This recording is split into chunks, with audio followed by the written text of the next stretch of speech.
next question to you, Sadhguru. How does one decide whether one should or should not have premarital sex? And does it prepare us for a better marital life? See, different people are made differently. This happened. There was a little turtle, baby turtle. With great difficulty, it climbed up a tree, went and sat on the edge of a branch and jumped, fell flat on the ground. Again, it took another 24 hours for it to slowly climb, get to that branch, again jump, again fell flat. Like this, day after day it was doing. Then there were two birds in the opposite tree, they were sitting there, and among themselves they shook their head and said, "I think it's time we tell him he's adopted."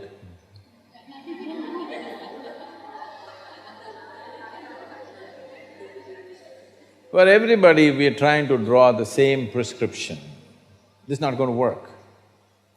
Because I've seen, every day I'm meeting thousands of people, they're poor, their problems on me, all kinds of stuff.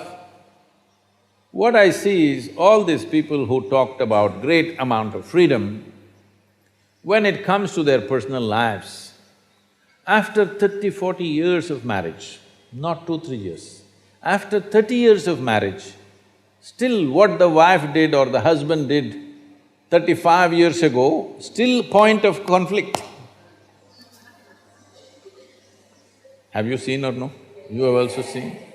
So when you know this is the state of human mind, you must know what to do and what not to do.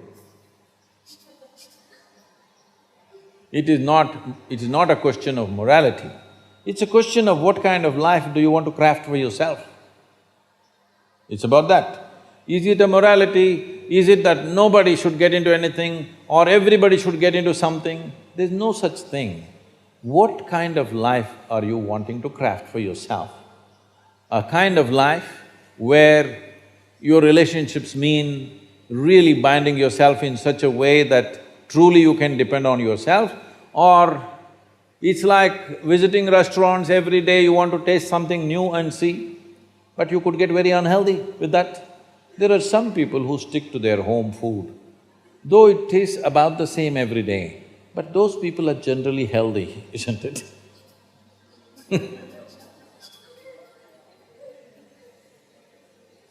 This is not… I'm not trying to teach you a moral class.